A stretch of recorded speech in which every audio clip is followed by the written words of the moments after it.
FM and 1180 AM. Streaming live on Facebook, YouTube, and Twitch. Bringing you the best in Blount County sports since 1978.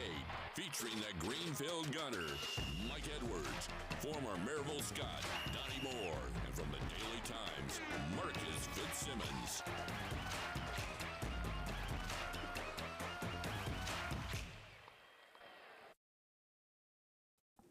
Hello, everybody. I'm Mike Edwards, the Greenfield Gunner, and I'm here at the Bluetick Tavern in downtown Maryville, along with Blount County Sports Hall of Famer Donnie Moore and longtime sports writer Marcus Fitzsimmons. And this is the GoTeez Sports Page. Tennessee goes to the Swamp in search of a rare win, and we're going to the whistle blows. And now let's set today's lineup card. Donnie Moore will report on the latest high school playoff scores involving Blount County football teams, and we'll follow up with some national sports stories. Marcus Fitzsimmons will be on board to update us on what's happening in local high school sports with his segment Mark It Down. Heritage Girls Basketball is on the agenda. Our panel will talk some UT football and basketball, and we'll look at today's SEC football schedule. We'll hit on some of the top college football games from across the country and have some discussion on the playoffs. The Let Her Rip segment is set to go, so let's break the huddle and dive right in. Good morning, Donnie Moore and Marcus Fitzsimmons, and everything going well? Good morning. Yeah. Everything's peachy keen today. It's great now. Yeah. You know, I left the house and it was raining and dark just like yesterday, and by the time I got to Bluetick, I could smell pizza and the sun was out. Yeah. Well, we're counting down to Thanksgiving, right? Coming up on Thursday. So you know what next week is? That's when we'll have all these people out here for that big old shopping thing. Yeah. Small Town Saturday. Small Town Saturday. They'll have the street shut down out here in front of Bluetick. And then it won't be long till the Christmas parade. We'll have 2 weeks after. 2 weeks have to open the windows for all that. That's right. We will. Well, I got a little litter up this morning, and I'm on Boo Carter a little bit. All right, let somebody have it. Boo. Let Boo have it. Hey, this past week, Josh Heupel and his Tennessee football team had all they could take from Boo Carter, and the troubled ball player was released from the team. Carter's dismissal came after he reportedly failed to show up for Tennessee's game against New Mexico State. The former four-star recruit missed numerous team activities during the summer. A plan for his return, a second chance, so to speak, was given to the confused player, but expectations on his part were not met. Since coaches have guidelines for their program, and Josh Heupel, being of no exception, dismissed Boo Carter. To me, there's no bigger failure than to be dismissed from a team. You have failed the coaches, you have failed your teammates, you have failed your fans, you have failed your family, you have failed your hometown. Above all, you failed yourself. Boo Carter complained of a hip flexor injury that was not healing, but I believe his problems went much deeper than this in the Vol program. So much talent was possessed by Carter, but it was not being exhibited on the field. When you give a guy a second chance, there are no chances left after that, so Josh Heupel sent him on his way. Boo Carter will be entering the transfer portal in January and will be taking his athletic potential to another program. And looking back to last summer, maybe that is what he wanted to do all along. You know, that's the way I believe it, because, you know, he just didn't seem to come around. He didn't play real well up to expectations, and he didn't buy in. He didn't buy into the program. He was late reporting, and yeah. You know, it looked like he was just totally confused. I hate to use the term, but it just didn't look like he really wanted to be here. What do you think, Marcus? I could see some of that. At the same time, I won't say that he didn't have a good first 10 games with Tennessee. I thought he played pretty well in some games. Special teams, he showed that he still had the talent that everybody was looking at last year. Yeah. I guess the disappointing part is he had the opportunity because of the injuries that he could have really shined out there. He could. And if he'd been here all summer and been ready, he probably could have shined. Mm-hmm. But here's the thing that's just going to blow people away. We're having this situation in the age of the transfer portal and NIL. Yeah. To be dismissed from a team in this day and age is a whole different thing than it was back in the day. Mm-hmm. You just don't see that anymore. You don't see as many. You don't not often at all. Suspensions and all that sort of stuff. You're not seeing as much of that because they don't want players to get mad and leave. So for them to go ahead and do it and say leave, that's something that's you know there's a bigger problem there. Yeah, Got to be. Donnie Moore, do you think the transfer portal is just a crutch? You know, the way it's set up. I mean, it's a place for somebody to run. You know, the old saying, "The grass is greener on the other side," type deal. And you know, back in our day, you know, you had to sit out a year. Or if you went to a same conference school, you had to sit out 2 years. And now you don't. There's really no repercussions. You can just leave whenever the transfer portal lights Just up. play whenever you play till your 7 years of eligibility is done, and then you can go. You just look down through there and say, golly, that Florida deal down there looks good. The weather's nice down there. And, well, California looks pretty good. You just sort of look at the map and go with it. But I just think there's a lot of problems with that. My other question is, it sounded like he just went home. I don't know. Yeah, I mean, maybe somebody needs to check. Sure, I'm not for sure, but it sounded like he just left. Well, if that's the case, and he puts his deal into the transfer portal, is he going to school? I mean, what about his credits to go to another school? Do you have to have so much credits, or you have to be in good standing to go someplace else and play football, or do you just leave and then when you go someplace else you enroll yourself, and as long as you're enrolled, you're eligible? I don't know how that works. Can anybody enlighten me on that deal? It depends on the school and the conference at this point. Yeah, I'd say it does. Because the NCAA has basically washed their hands of anything involving that. To start off with, in your day and age, when you got in trouble at Tennessee and got kicked off the team, you went to Carson Newman because otherwise you were sitting out a year or two. That's right. Well, and Carson Newman won national championships off some of those transfers. Mm-hmm. Not take away from him, but that was what happened for players in the 80s that got in trouble. And major things can really change, too. In my day, if we were practicing with Coach Aberdeen and Coach Mears and you got upset for some reason or another and you went over there and picked up a towel and threw it against a chair, that was a major deal. I mean, they'd call everybody over on the bench and talk about self-control and discipline and all these different things. And now we're talking about people not showing up for stuff. And, I mean, that's a whole – I can't relate. I know initially his side of the story was that he didn't know he was supposed to be there because he was not supposed to play because he was on the injured list. I don't know. I don't know the insides of Tennessee's team policies as to what they expect you to do in that situation. My guess would be, from what we have seen, is that players who are injured still tend to be on the sideline and in attendance at the game. Well, as far as I'm concerned, if you care anything about your teammates and your team and you're trying to, get yourself back in good status with them, you need to be on the sideline. Yeah, you're going to be there. You're going to be there. That's right. That's the way I look at it. There's 40 gray shirt walk-ons who would love to dress out just for one game and stay on that sideline. Yeah, no kidding. Well, he's an exceptional talent. He has a lot of talent, so somebody will pick him up, and we'll see what happens with that, and maybe he'll get himself all turned around. But you know that old saying about that Bear Bryant put out there, once you quit or you get thrown off the first time, it gets a lot easier after that. Yeah. It's that first time it's hard. So we'll see what happens with him. But unfortunately, right here at the end of the season, and Josh Heupel, since he's been over here, guys, he really hasn't had very many personnel problems on the field or off the field. Well, discipline hasn't been as noticeable an issue as we've seen in the past. Yeah. It's certainly not at Georgia levels of inquiry. Yeah. But that's not to say there's been no incidents. But this is the second impact player in 2 seasons who you're seeing suddenly not show up for something and then walk away with an invitation to do so, to walk away. Right. So, I mean, to me, that is encouraging because this is a staff that's not caving in to personality. It's not caving in to the demands of the teenagers who are wanting to make a presence or any of that hype type of stuff. I mean, for somebody whose last name is Hype-all, he's very anti-hype when it comes to what the players are doing and what he will let them get away with. Right. At least from the outside, the way we see it. I tend to believe what Josh Heupel said. You got rules and you got guidelines for your program, and if you're not willing to accept those rules, then you need to move on somewhere else. And that's what he did.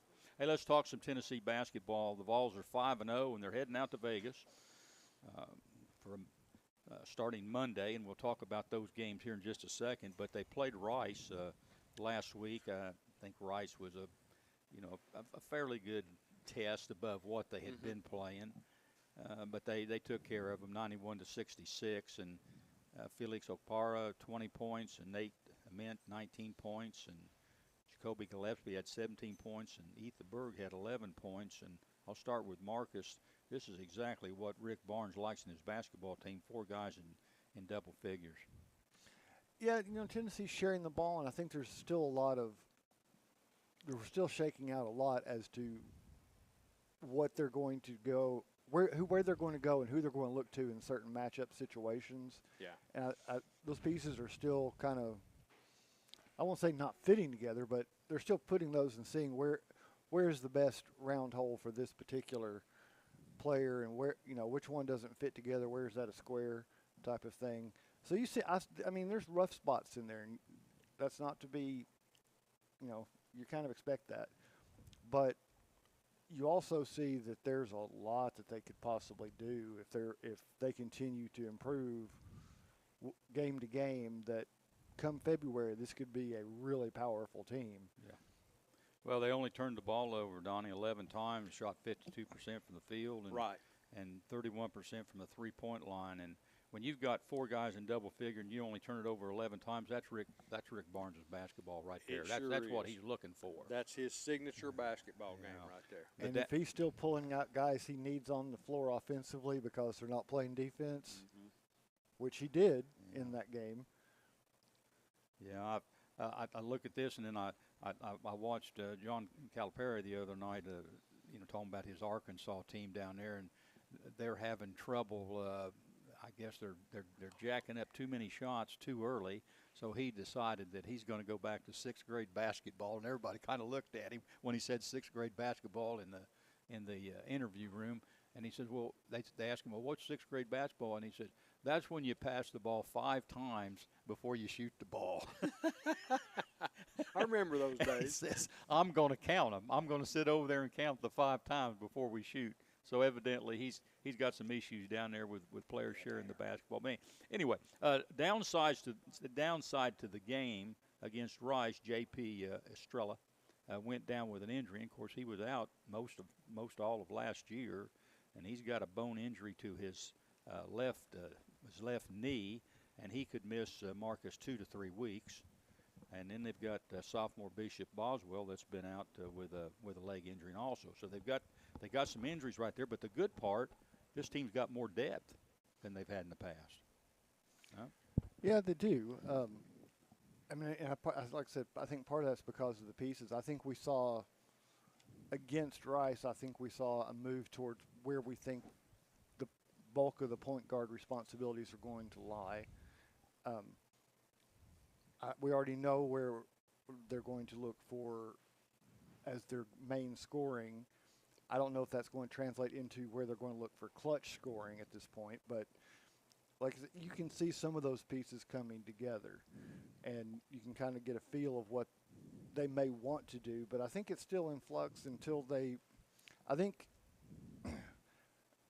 this team is not going to be like last year's team or the year or two before. We had so many veteran players who were in the program. So I'm not going to be surprised if they drop a game, before the new year. And it's going to be one of those things where I think it's going to be like the Duke game. They're going to learn a lot more from that loss when it comes along than they are from some of these easy wins. Yeah. They beat Tennessee State there Thursday night 89-60, no problem there. But as I mentioned, they'll be in Las Vegas, and next week they've got Rutgers on Monday, and that's a 1 o'clock afternoon game on TNT. Rutgers is 4-1, and Marcus, that's a little deceiving because those 4 wins were really cupcake wins. There's no doubt about that. They are in the Big Ten, so that's Eastern basketball. Rutgers is an Eastern team, even though they're in the Big Ten, and the East is known for good basketball throughout their history there. So we'll see how the Vols do in that test there on Monday. And then on Tuesday, they take on number 2 Houston. There's there's the test. There's the test. There's a test. And Houston has played. They're 5-0, and they've played 4 teams that are pretty, are in the cupcake category. But they did beat a pretty good Auburn team by 1 point. So they have been tested in a close one. That game's on Tuesday at 6 o'clock on TNT. So I know a lot of Vol fans, including myself, are really zeroing in on that Houston game, and they've got some other games that are coming up that are really NCAA bracket games that can help them in their rankings, so to speak, before they get into the conference. Yeah, and let me go ahead and say, from that Tennessee State game, yes, it was listed. It's a cupcake. It is. It's an in-state game, but Tennessee State's talented.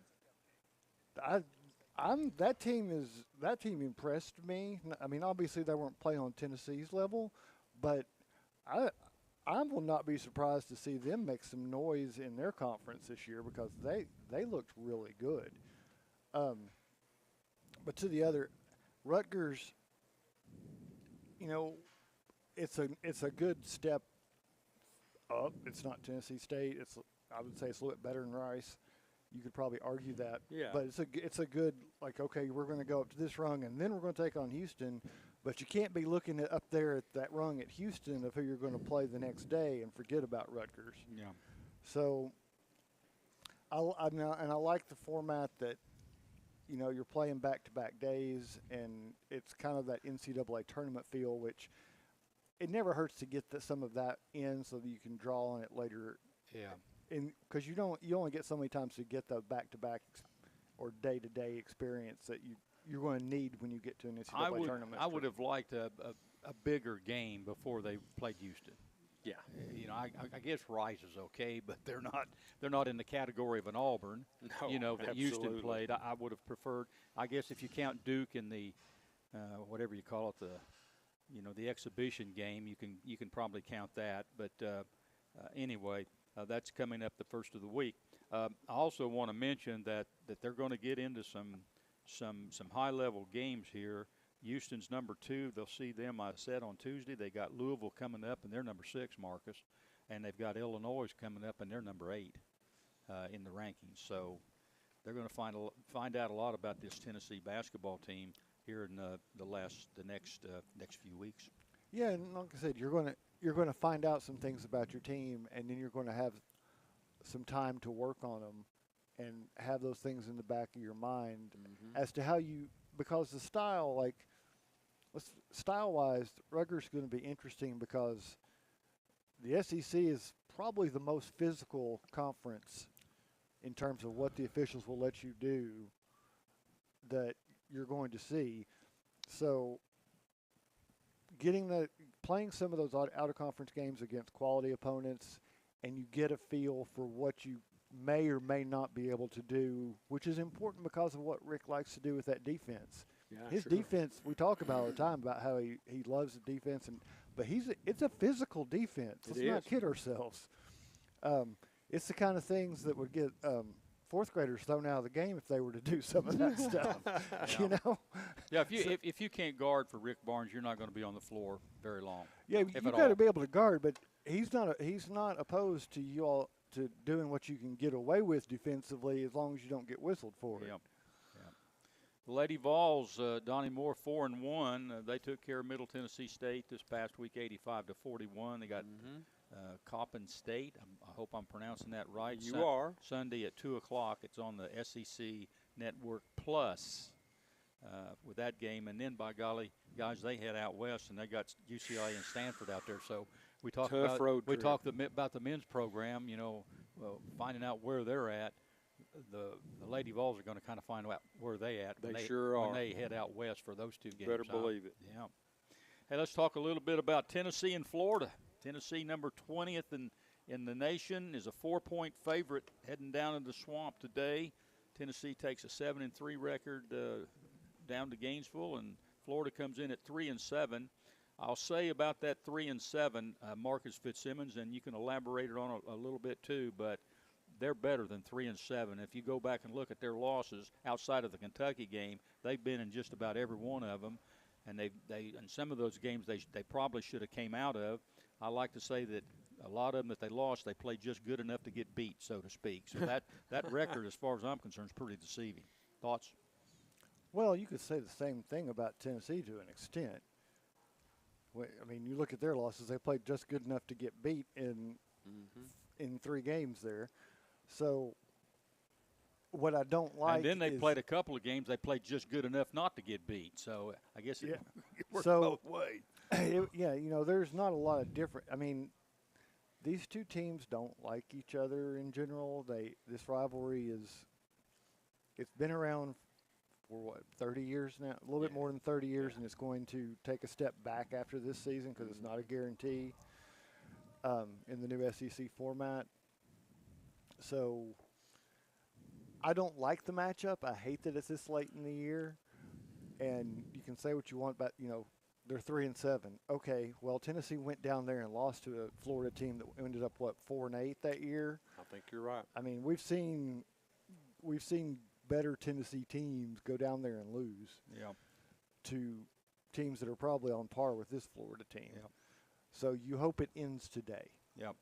Donnie Moore, the game time is set for 7:30, and it can be seen on ABC. The Vols have not won in Gainesville since 2003, and Florida has, and of course, Florida's not on the schedule next year, but the Florida, Georgia, and Alabama game has always been the measuring stick, so to speak. The 3 biggies for the season, but Tennessee hasn't fared very well against either 3 of those teams.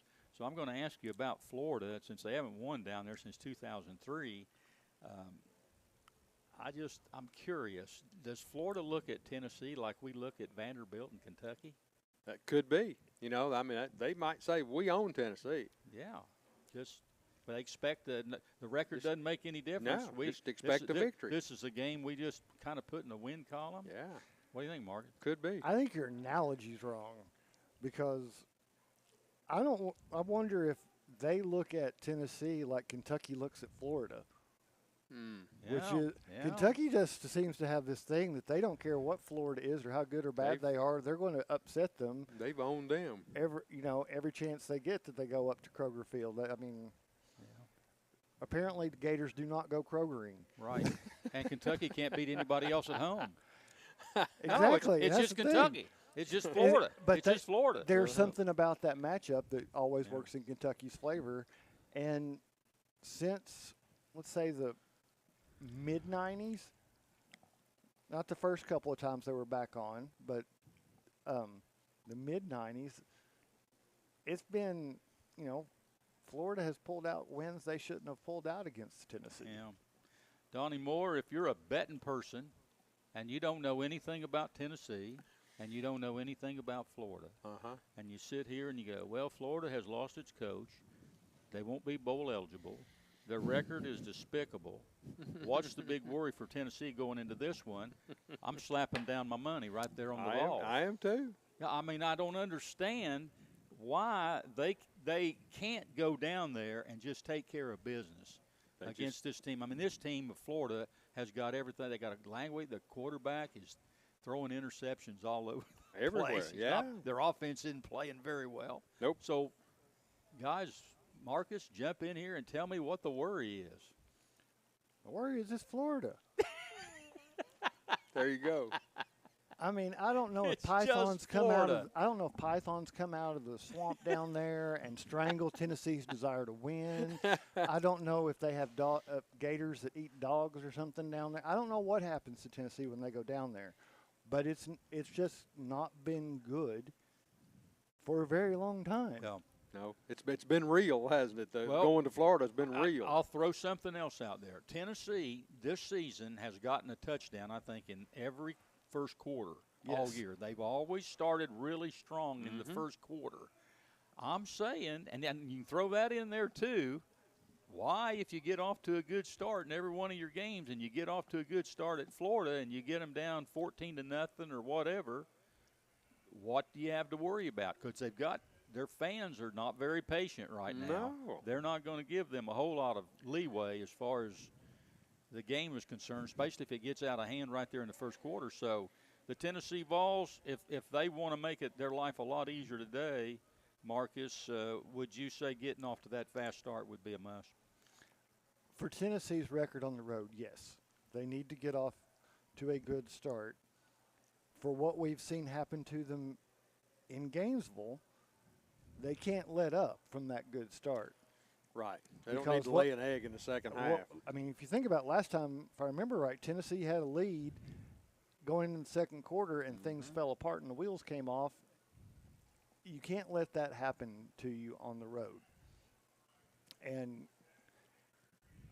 I mean, it's not going down to Death Valley, but it's still a night game in the swamp, and that is not where Tennessee has historically played well. Yeah. I'm a little bit worried about Tennessee going into this one because, listen, guys, you know, their record is 7-3. They can possibly go 8-3 today, but they haven't beaten anybody.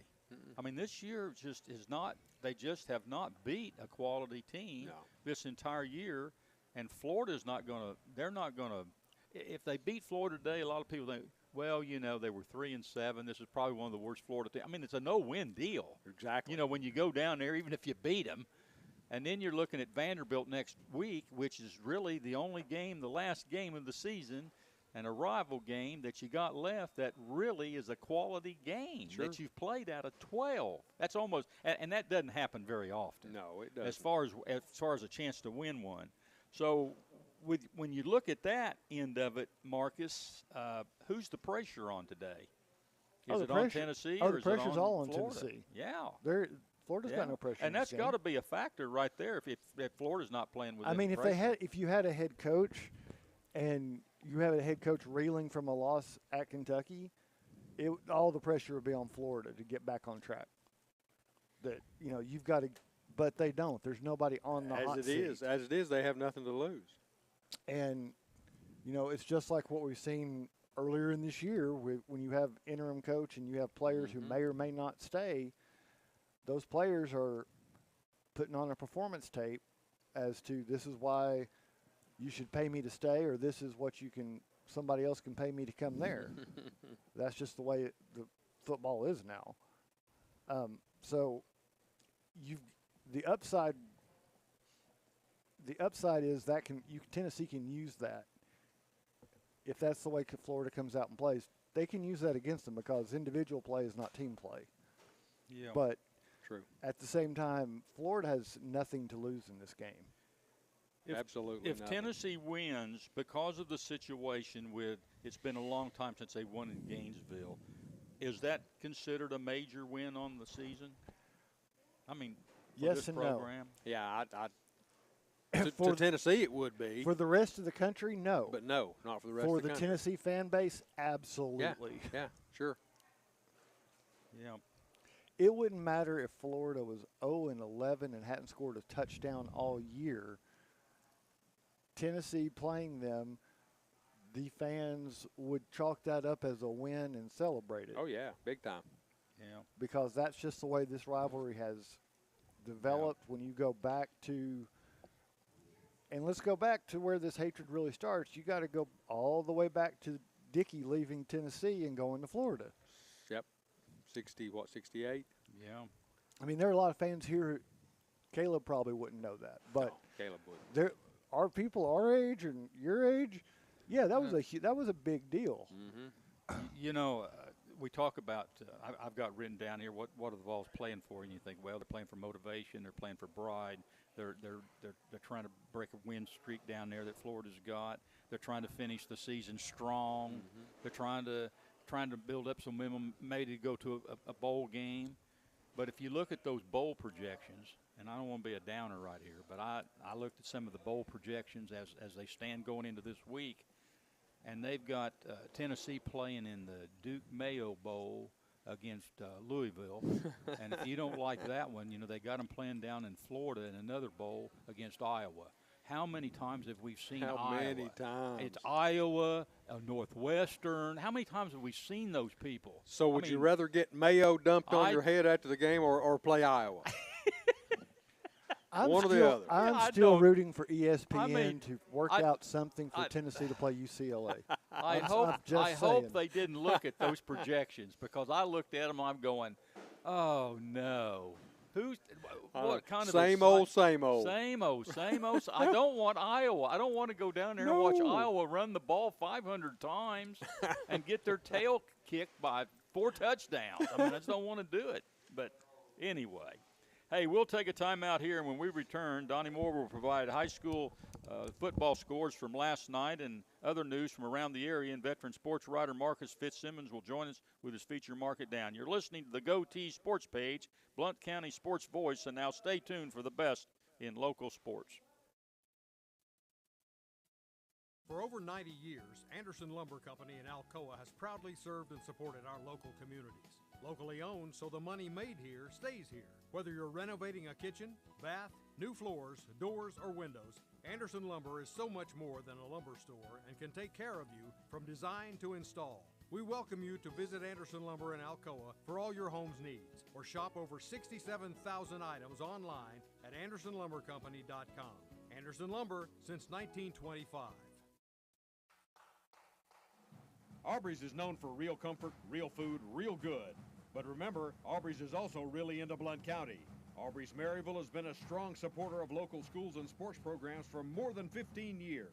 From baseball to football, dance teams, and marching bands, Aubrey's has helped schools and youth programs generate thousands of dollars. It's easy for us to do because it's the right thing to do. So the next time you're looking to choose a place to eat, we hope you'll choose Aubrey's. Real comfort, real food, real good. See what's on the menu at aubreysrestaurants.com. Welcome back to the GoTeez Sports Page. And Donnie Moore, we got a lot going on here in Blount County. We got basketball going on, football going on in the high schools, and a little bit of everything. Signings. Yeah, it's that time of year. You know, everything's busy. hopping. It's all Everything's yours. hopping. Thank you, sir. Let's start off with the Mandy B. Street Realty Local Focus. And it's playoff time. Right in the middle of it. In fact, we're at the quarterfinals were last night. Semis next Friday night. Yeah. Well, you had 3 and you're down to 2. Yeah, three down to 2 now. So we'll tell you all about what happened last night in Class 2A. Eagleton had a battle with Bledsoe County, right, Marcus? Oh yeah, A battle. As far as the local games went for our 3 teams, that was the best quarterfinal of the 3. And, you know, if you don't have some of the matchups that we ended up with a couple of good quarterfinals and other classifications. Yeah. But this was probably the best quarterfinal in 2A and probably in anything under 4 until you get to the 4A, 5A matchups. Well, if you didn't watch that one on NFHS, you should go back and watch it today if you got the subscription. Most of the scoring happens in the fourth quarter, and you have a huge defensive play by Eagleton with 4 minutes to go, forcing a fumble, recovering, keeping Marion County from being able to score and being able to run out the clock almost. So if you watch the final play, there were 8 seconds left on 4th down that Eagleton had to kill. So there is a dramatic game of tag that goes on in the backfield as the punter goes running around trying to avoid being tackled and finally runs out the back of the end zone for a safety. But it was very well coached, very well played game. And so Eagleton's reward is they're going to be hosting a state semifinal here. Yeah. And against Marion County next week, who won over Gordonsville 42-14. That final on the Eagleton game, by the way, was 24-23. Eagleton over Bledsoe County. So, Donnie, you were here for it. You were alive for it. The last time a state semifinal game was played by a Blount County team in football. Mm-hmm. You know who it was and when? That would have been. We've had him here on the show. Well, the alumni from that game, the coach of that game we've had here on the show. All right, enlighten me. Walland in 1976. Wow, Walland. That's going back a few years. And if I remember correctly, they are the last team, maybe the only team, to host a state semifinal in the county, to have hosting rights for one of those games. Nice. That wasn't the 76 game, but I believe they did host the 75 game. Thank you for that trivia. You always enlighten us with some nice trivia. Moving to the 4A quarterfinal contest, Alcoa traveled to Red Bank down near Chattanooga. last night, and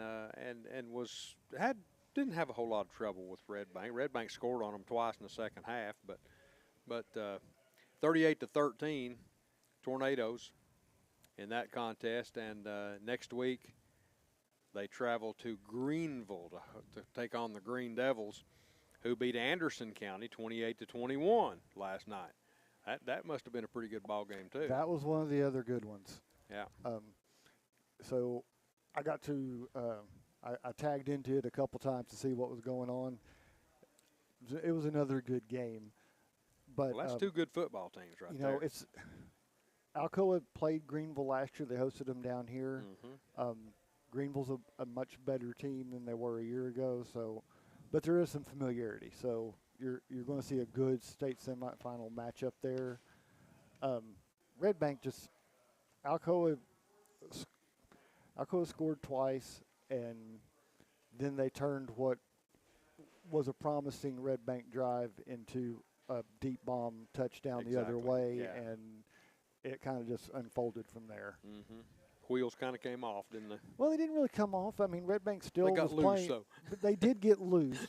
And you know, they had one legitimate third quarter touchdown. The second string gave up the final score to make it 13. But you know, it was it wasn't a gimme. So Alcoa was back. Alcoa has earned their way back to the semis, and you know, I don't know if they wanted to see Greenville again or if they wanted to another shot at Anderson County, but they've got the matchup they wanted, in that they got one of them, which was the important thing. And on the other side of that bracket, if you want to look ahead, Pearl Cone will be playing South Gibson. So that's another couple of teams that Alcoa has some familiarity with. You got it. Pearl Cone, East Nashville. East Nashville's down in 2A. That's right. They didn't make the jump like Alcoa did they?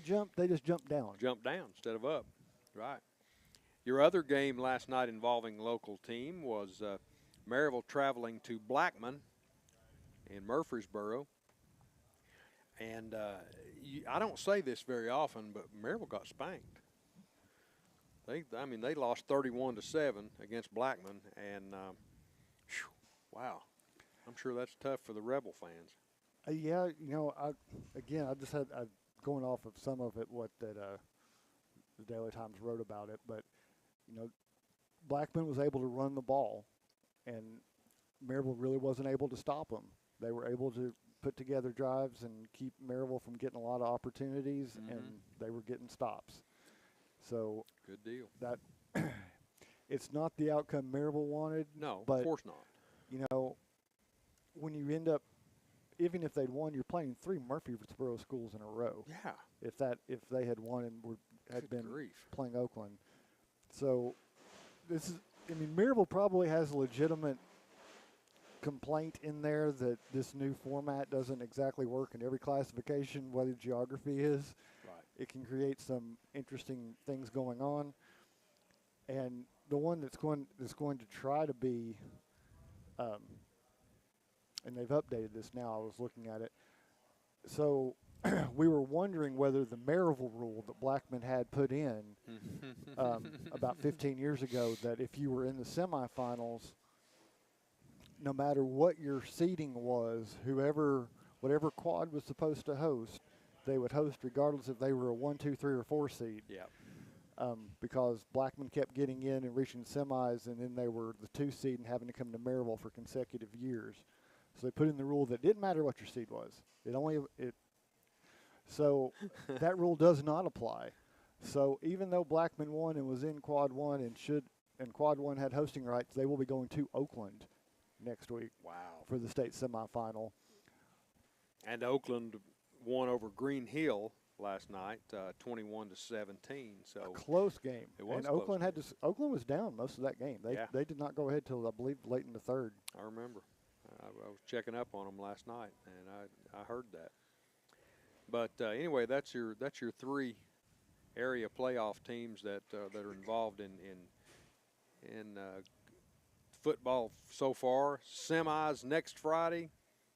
2 out of those 3 will compete in the semis.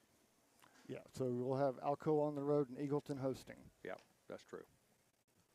All right, let's look at some basketball right here. Today we've got Eagleton versus Cosby in Washburn, Tennessee.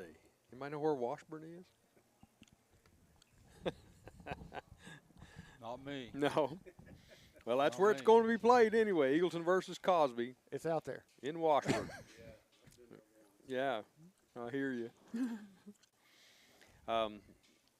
I'm just going to give you some next game type things here. December 9th, Alcoa is at Loudon. I think Alcoa's waiting on their football players, wouldn't you say? Well, they're going to have to wait a little bit. No doubt. So that's December 9th coming up. November 25th, Greenback versus Concord Christian at home. So they'll be hosting a game there. November 25 also, Heritage at Powell. And the day before that, November 24th, William Blount is at Powell. So Powell gets 2 straight opportunities for a home ball game right there. And also on November 24th, Seymour hosts First Baptist Academy. So pick a date, go see some good basketball, because I guarantee you basketball is going to be hot this year. It sure is. All right, Marcus, guess what? It's time. You're listening to WKCE 92.5 FM and 1180 AM, Mid-Century Radio. And now it's time for my friend and fellow co-host Marcus Fitzsimmons to give us his feature, Mark It Down. Marcus, it's all yours, buddy. Donnie, we got to work on that. Yeah. That's a transition that I think Coach Howard would not be proud of with you. I think you're going to have to run laps. Nah. It is what it is, brother. Okay. But I appreciate the intro. And if you're watching us on YouTube or Facebook or Twitter or Twitch, you can see that we just switched the camera views, and we've got the Lady Mountaineers in the house with us today. Coach Howard has brought some of the players with him this morning that he convinced to get up on Saturday morning and come hang out at Bluetick with us. Exactly. And I'm sure that was an easy sell, Coach. We appreciate it. Yeah. And you're in here looking like you might have wrestled with Coach O over the weekend or something. What? I got to learn to keep my mouth shut to my wife. Oh, okay. I got to say thank you for everything. It's a good life lesson. Yeah. So tell us who you brought in this morning. Because the season's here. Kenley Coker, Faith Morris, and Katie Graves are 3 juniors, and they've been playing really good ball the first 3 games of the season. So do the first 3 count? Because I noticed Hall of Fame besides some of them. Do those actually count this year or not count this year? They do. They do? Yeah. So we don't go through that. This isn't like those years where we were like, if you win, you count it, and if you lose, you don't. No. I've never done that. If I lose a game, I'm counting it. Well, kind of tell us a little bit about what roles are these filling for you this year, and is it a rebuilding year or is it just a reloading year? Well, it's these 3 here have a lot of experience. They all 3 started in the state championship game and had career highs in Murfreesboro. I'm just hoping they can carry it over to this season. Now we have some new pieces that came in, and you know how that is. It's hard to get some people that quick to know our system, But we're getting better. We won all 3 games so far, and I think. Well, of course, I always put my hat on defense, and they really work hard on defense. I don't think anybody has scored over 30-some points on us so far. So, you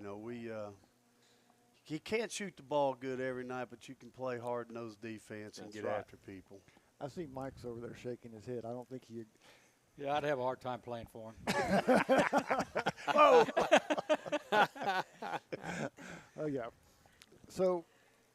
What I want to stray away for a moment because we saw the Lady Vols play MTSU this past week. Familiar face out there in that lineup. Yes. And I think a lot of people were happy to see logging a lot of minutes and playing a lot of time for them.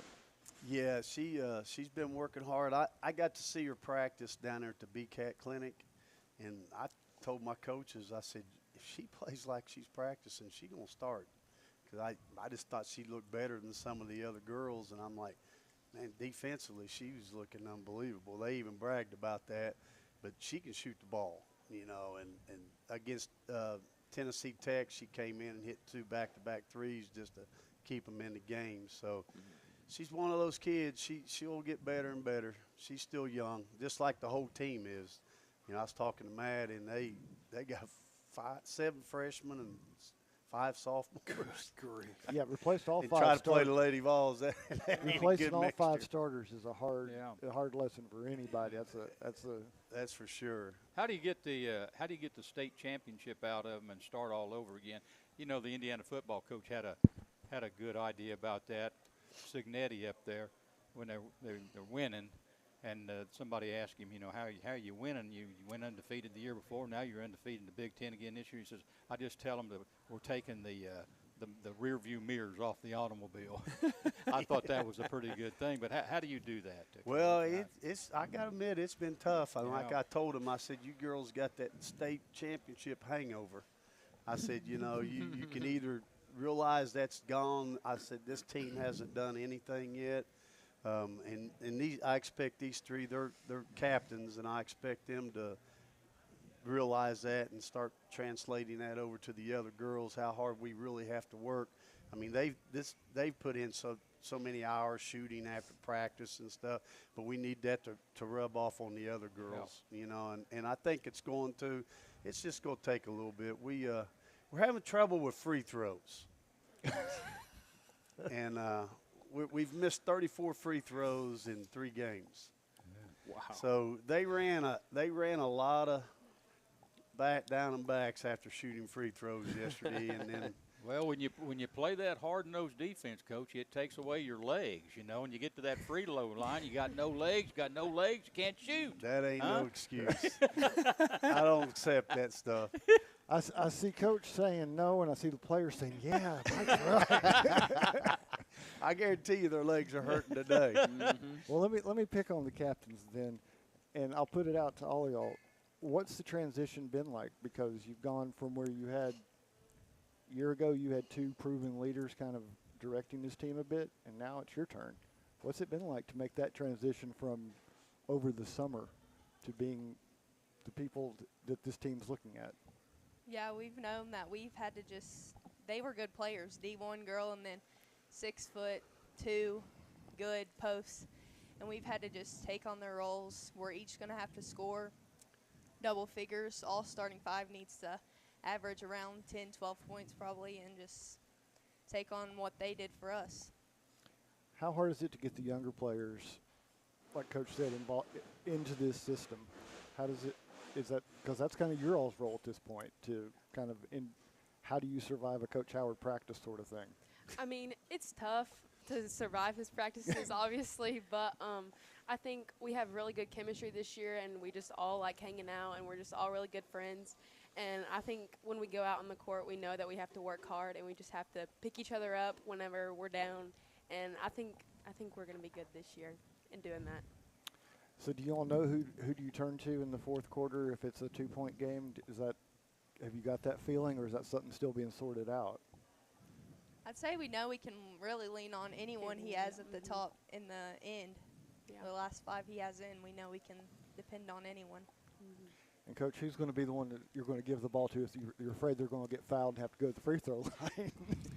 All 3 of these girls can shoot it. I mean, they just got to focus. You know, I was telling Katie that she's one of the best shooters I have, too. She up at Cofield, she passes the ball. We're holding the ball, and she passes it to somebody. I'm like, they're going to foul you. You know, she usually makes them, so I'm like, you just lost yourself 2 points. I remember when I played, I'd hold the ball at the end of the game so I could pad my stats. I knew I wasn't going to miss free throws. I'm like you, Coach. Yeah.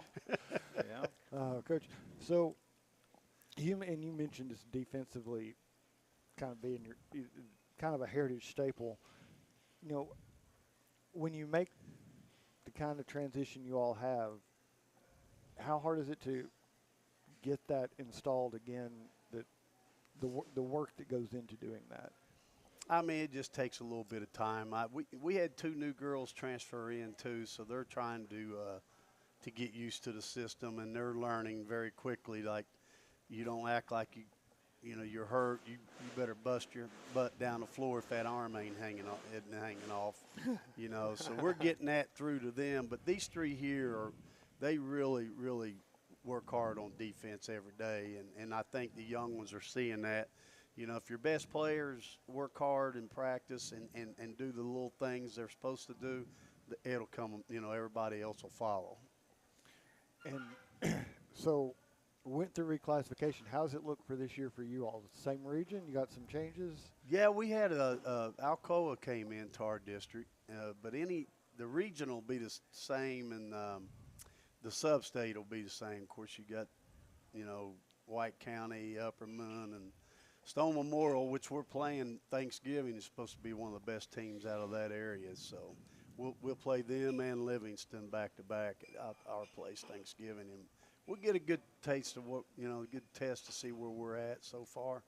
And that's why I schedule those people, so we can – I never, you can lose 10 games in the season as long as you don't lose in the tournament, right, Coach? That's exactly right. Yeah.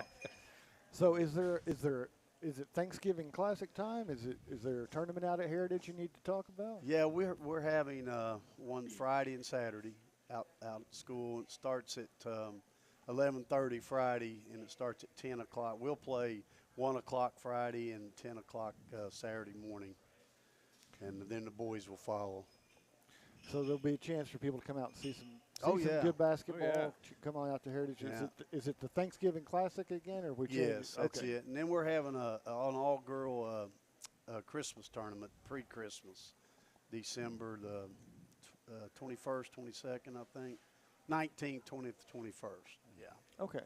So there's some chances to come out and see Heritage play and get a feel for what this team's going to look like, and come out and support the Lady Mountaineers. Yep. And I know players just love working during the holidays and practicing and helping out and cleaning up towels and all that stuff that goes with any tournament experience. You all just love that, right? Oh, yeah. Yeah, definitely. Part of it, isn't it? Yeah. So, and it's not your first go-around with it, because this is a Heritage tradition. Do your families plan something different, plan their Thanksgiving around the tournament a little bit at this point? Pretty much, yep. Well, does anybody have to do something unusual? Or is it still just turkey on Thanksgiving? Turkey on Thanksgiving. Yep, pretty much. Hey, Coach, last year you went through a big injury down there at the state tournament. Yes. How's your depth this year? It's getting better. Last year we were probably 8, 9 deep. We're getting to be about 8 deep here. Once another young one keeps getting better, we're, she's a backup point guard, and she's Faith's sister. She's coming along pretty good and learning what I need her to do, because I don't need her to be a superstar. Just get the ball to the people here can score. Yeah, yeah. And don't make mistakes. But I have a couple of little sophomores that are trying to come along, and then the 2 transfers, and then we got our senior Leah Smith's not here. She had an appointment, I think, to get her eyelashes done or something. It's funny how Whatever those works things get for you. scheduled for I'm Saturday just kidding. I morning. mess with her all the time. Rehabbing from running. Where's Yeah, she she's at? probably in an ice bath right now. Exactly. These 3 will be soon. We still say that, one of the most interesting segments we've ever had on this show was when we had a player who had a hair appointment right before she came on, and she showed up with purple hair. Yeah. And to her mother's surprise, I believe, as well as everybody else's. Yeah. Because the reaction, you could hear it in the background when she walked in. So let me give them a tough question. Who is the social media queen on this team? Who do we go to know what's happening on this team? Oh, somebody's getting guilty right there. Probably me, I guess. Okay, so we know where to get. So where do we? handle do we need to go to and what platform to find out what's going on with the Lady Mountaineers? Well, we just made a new Instagram account. I mean, we post our game days, obviously, and then we have a Facebook that our assistant coach runs. She does very good on that, does our game day posts, does final scores, stats, and all that, and then Twitter, too. So we have multiple platforms. So are we looking for at Lady Mountaineers, or what are we looking at? I think the Facebook and Twitter's at Lady Mountaineers or something like that, and then the Instagram is Heritage Women's Basketball. So, yeah. Okay, that's what, that we never used to ask that question, but now it matters. That's right. Exactly. And I couldn't tell you how to get on any of it. No, or get off once you get in there. They do a pretty good job of teaching me some stuff here and there. And then the really tough question, and you may have to think about this one before you answer. What's the thing when Coach Howard says in practice that makes you go, oh man? Is there a particular one? Get on the line. Oh, okay. There's no doubt about it. Absolutely. Yesterday we heard that a lot. Yep, we did. You got to make free throws.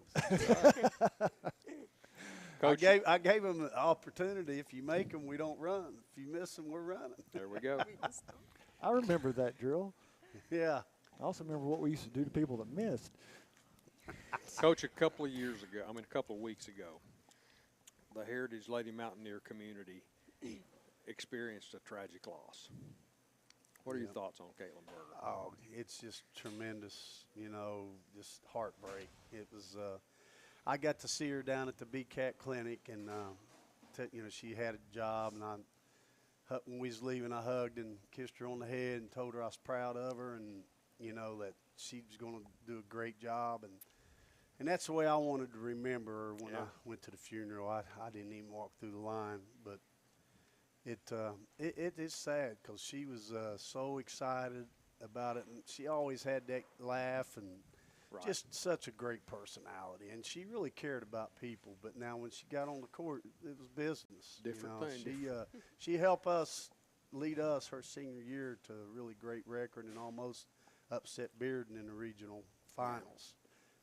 But just being the person she was, and she'll be loved forever. And we're trying to get something going at school. We're going to try to maybe do a little scholarship, $500 scholarship a year for Caitlin in her name. And then we're going to maybe do something like at a game too, and wear shooting shirts with her name on it and stuff. So that's about all you can do, you know, and just pray for the Burgers. Their her mom and dad and sister. That's what we've been doing. It's life, just like my wife said. She goes, when your numbers draw, you're going to go, so you better be prepared. That's true. Well, our thoughts and prayers are with the entire Heritage community in this tragic loss. Appreciate it. It's just heartrending. Yeah, it is for any kid, any school, and Blount County's always a tight-knit community, and we had a lot of people reach out to us, so that was great, and I'm sure the Burgers have too. So Good. So Donnie, I'm gonna have to swing the pendulum all the way the other way. All right, go ahead. Okay. So, Coach, is the state championship picture up in the gym yet? I haven't been over to see. Yes, it is. It is, and it's right underneath the scoreboard with the banner we got down there. Nice. And then Coach Bennett put another banner up, and we're building a case for the gold ball as you walk in. So are they allowed to look at that sign, or is it one of the things you don't even look at that? Well, I started to take everything down in the locker room that said state champions because they haven't won anything but 3 games. But I got to thinking, I left some stuff up just so they can walk by and say, hey, we could get there again if we really put our minds to it and work our butt off, So, yeah, they're allowed to look at it. That's part of it. Now, when we're practicing, they can't look up there. Of course not. And so I'm going to pre-warn that I don't want you to put anything that's going to end up on anybody's locker room wall when I ask this question. But at the same time, Coach, you're used to having, in years past, a district that had Maryville and William Blount, and you got 4 rivalry games a year. Yeah. But you've never been in a district with Alcoa, so that's kind of a new thing. Does that bring a little bit of spice to the district you didn't have last year? I don't know if it brings that, but it's going to be another good game for us. 2 more games. I mean, we got a loaded schedule as it is, so I mean it's just going to make us better. And to me, it don't matter who's in our district. We're going to get after whoever we play, so we'll show up and see what we got. That's the most diplomatic answer I I like think. that. I like that. I'm going to give him props. That's for that well one. rehearsed. Yeah, it's not. I doubt it's the first time he's been asked that question, but we have to ask and do our due diligence here. Coach, we appreciate you coming in. We don't want to keep you too long because I know Ohio State's playing today. Yep. And Go Bucks. you have some you have some concerns and priorities out there, and that we wanted to get you in here so you could talk about what's going on next weekend. So because I noticed y'all are playing at 10 a.m. on Saturday when you said that, so you can still make kickoff, right? Team up north, baby. We're coming. Team up north. You're talking about Indiana, aren't you? Yeah. We'll get to play them if we win. That's going to be a good one. Yeah. Sure.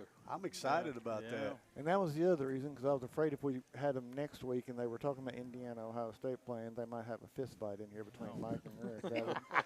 And Rick's at a disadvantage right now. Yeah, yeah. That's why I bring my muscle behind me right here. There we go. The enforcers. Yeah. Yeah, that's gonna be a perk. Y'all have picked that up. Coach can't help today. We appreciate y'all coming in. We wish you the best of luck this season. And we said this last year and it came out to a great end. But you can always win your way back on this show. We love to have people come in after a win. So you can get right back on here. And Mike, we'll go ahead and turn the page. Unless you got one more you're going to throw out I know there. Marcus wants to get you out of here, but I don't want to get you out of here without talking about the Big Ten just for a second here. Just for a second, because I got Indiana. I grew up in Indiana, and I know you're an Ohio guy, and we're down here in SEC country, and we're rooting for those northern teams, and you know what they do with people like us down here. They put us in cages because we're so rare to look at us. You see what I'm saying? Yeah, that's But true. anyway, the Big Ten has got some issues up there. Now, do you think 3 or 4 teams can get into the playoff? 3 or 4? I think 3 for sure, and maybe a 4th might sneak in. Yeah, they got a problem if they got 4. Because let me throw out this, and I don't want to make you nervous going into next week, because I know Ohio State has lost twice in a row to Michigan, and I know they're playing in Columbus this time around. No, they're at Michigan. Oh, they're at that makes it even worse. So I don't want to make you shake, but let's say that you got Michigan at 8-2, but they're 6-1 in the Big Ten. Yeah. So if they go in, Ohio State comes into to Michigan's place next week, and let's say Michigan makes it 3 in a row and upsets Ohio State, that's going to put Indiana and Michigan, in my opinion, since they beat Ohio State. Now the Big Ten would have to make that decision. They would have to put Michigan, I would think, against Indiana in the Big Ten championship game. Let's say that the Michigan upsets Indiana in Indianapolis. So you've got Michigan with the automatic bid. They're going to the playoffs as the Big Ten champion. Now that ain't gonna happen. Now you got Ohio State and you got Oregon and you got Indiana looking on the outside there. Who's going in? Well, Indiana's in the Big Ten championship game. They got Purdue next week. They're in the playoffs. I don't think there's any way you can keep Indiana out of the deal. But then if you got 3 teams, you're going to have to make a decision between Ohio State and Oregon. Well, if Michigan would beat Ohio State, they're going to be ranked higher, so they would be in the championship. They don't have a division. So this scenario that I'm talking about could happen. It could, but it won't. Okay. All right. Girls, do you root for Ohio State? I mean, do you really? Unless they want to run, they do. They hope. I mean, they do hope. you really root for Ohio State? They hope It's Ohio hard. State wins, so they don't. I'm not mad on Monday. If we have practice the next day, We're then Now, we'll let me have ask you score. this. If Indiana and Ohio State is playing in the Big Ten championship game, And you know that Indiana has never won anything in their entire life. I mean, in football. Now, they've won 5 NCAA basketball championships, and it's been a basketball school, but they've not won anything. And they're going to play Ohio State that's won everything and everything. Who would you root for? And be very honest with me. He's sitting. And listen, I'll make sure he doesn't run you. If with your answer, I will come to the gym and say, you're not running this girl right here. She likes the Hoosiers. Huh? Oh, that's a hard one. I don't think that's fair. Are you Coach. going to plead the fifth on that and just maybe back out? Yeah, I'll Yeah. back out. Yeah. Yeah, let them exit gracefully, because I'm not sure you can excuse them from laps the rest of the season. Well, if the Hoosiers pull that upset, you could just sort of look at him before practice and say, I was really rooting for them Hoosiers. Yeah. Deep down, I was really rooting for them. Huh? The way they're playing, I don't know if that'd be an upset. Yeah, they're gonna pretty be- solid. Yeah, both Hey, of them. That's they gonna may be a have great game. Hey, they may have the Heisman Trophy candidate, in Mendoza, their quarterback. Their defense is better than it was a year ago, and they're pretty solid. Yeah. And they got a week off to get healthy. They got Purdue the last game of the year, so they should be in pretty good shape going into that championship game. Yep, they should.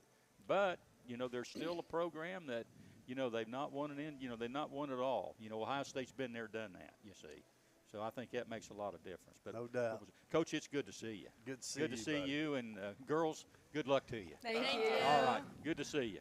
Hey, time to turn the page, and next up is the Anderson Lumber Company Player of the Week segment. You're listening to the GoTeez Sports page, and now stay tuned for the best in local sports. The Roger L. Newman Company began in 1984 with a vision of providing Blount County with excellent heating and cooling service. Mr. Newman also wanted a real business. No gimmicks and no high-pressure sales. They just fix it or replace it. They want to stay within your budget and make you comfortable. Their motto still stands true today. Call us first, we'll be there. Call Roger L. Newman Company at 982-5446 or visit online at rogerlnewman.com. Cooler temperatures are approaching. Upgrade your furnace now for as little as $50 a month. For over 50 years and 3 generations, the people of Blount County have trusted Stevenson Tire with their vehicles and their families. Our mission has always been simple: to provide quality products at reasonable prices with exceptional customer service. Featuring tire products from Michelin, BF Goodrich, Uniroyal, Bridgestone, Firestone, and Yokohama, Stevenson Tire also offers alignment and brake services at affordable prices. Stevenson Tire Company, 2411 East Broadway Avenue in Maryville. Call 983-1621 or online at stevensontire.net. Welcome back to the Bluetick Tavern in downtown Maryville. This is Mike Edwards along with the rest of our broadcast crew, and now it's time for the GoTeez Sports Page Player of the Week segment featuring Daily Times senior reporter Marcus Fitzsimmons, sponsored by Anderson Lumber Company, where quality service is always a priority. Proudly serving Blount County for over 100 years. Wow, 100 years of 100 Anderson years, Lumber man. Company. Yeah. Goodness. Yeah, I feel like I'm 100 sometimes. I get out of bed of a morning.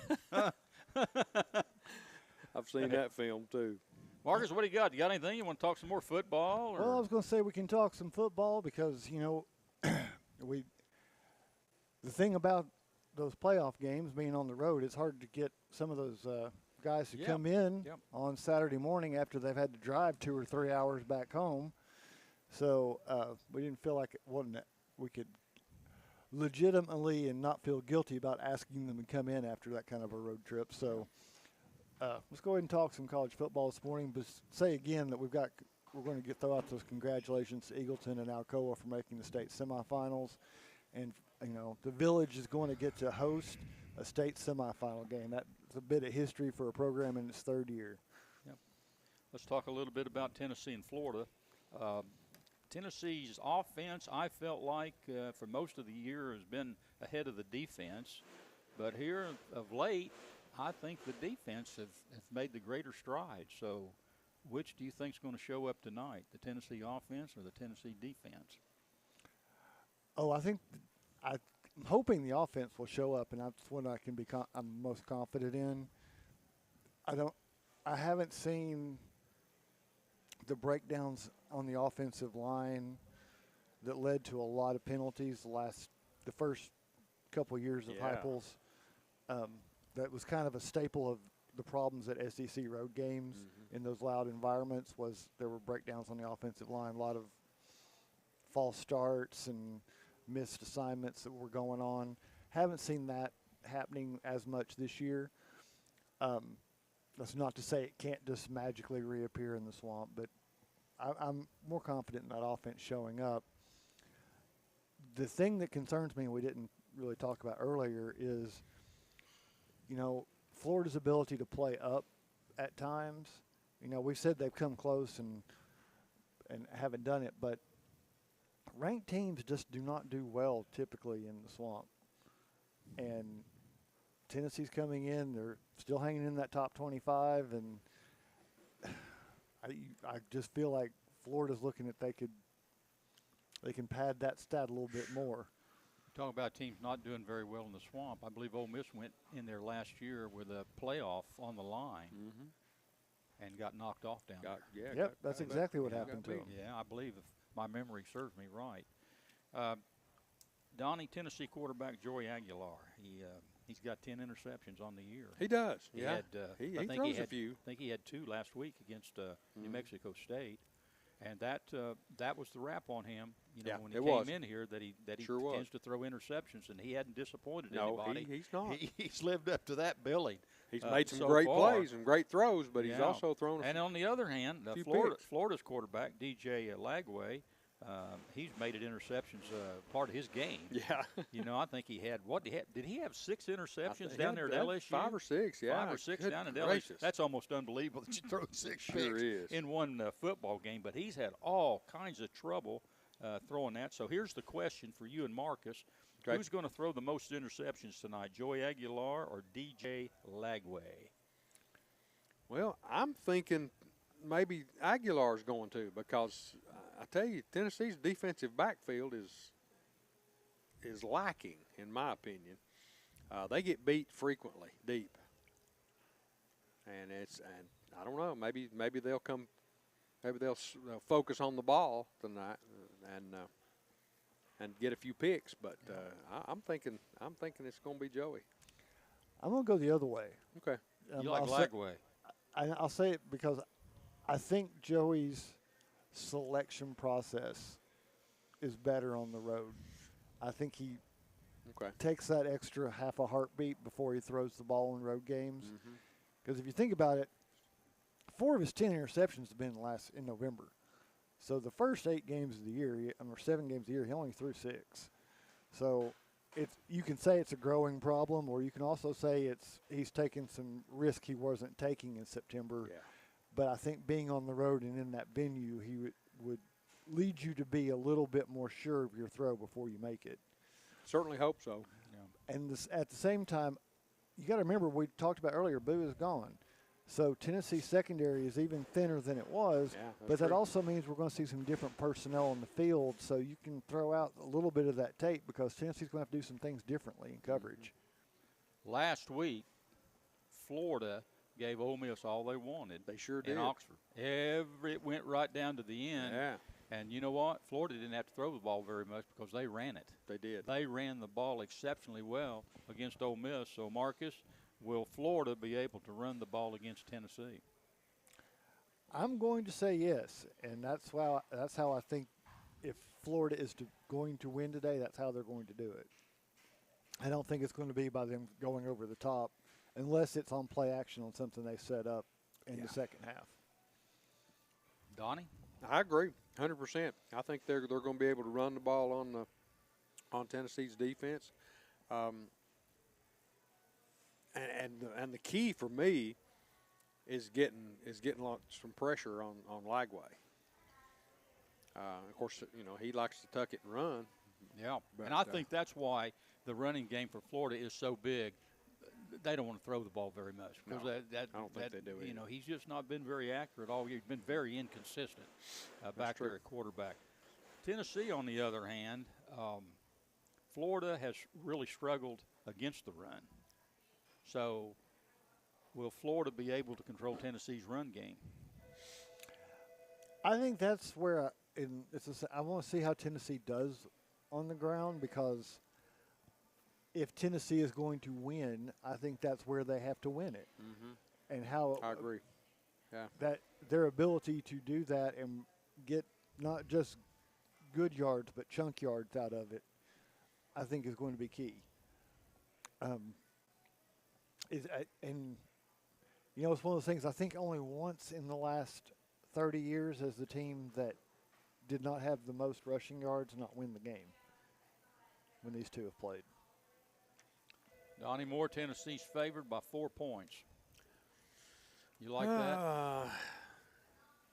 Yeah, I do. I think Tennessee's a better football team overall, but you know, you are playing in the swamp down at Ben Hill Griffin Stadium, and it's tough to play down there. We're gonna make a prediction here in a few minutes, Okay. but Tennessee hasn't won down there 2003, and a lot of people are like, really. well, you show me first, and then I'll pick them.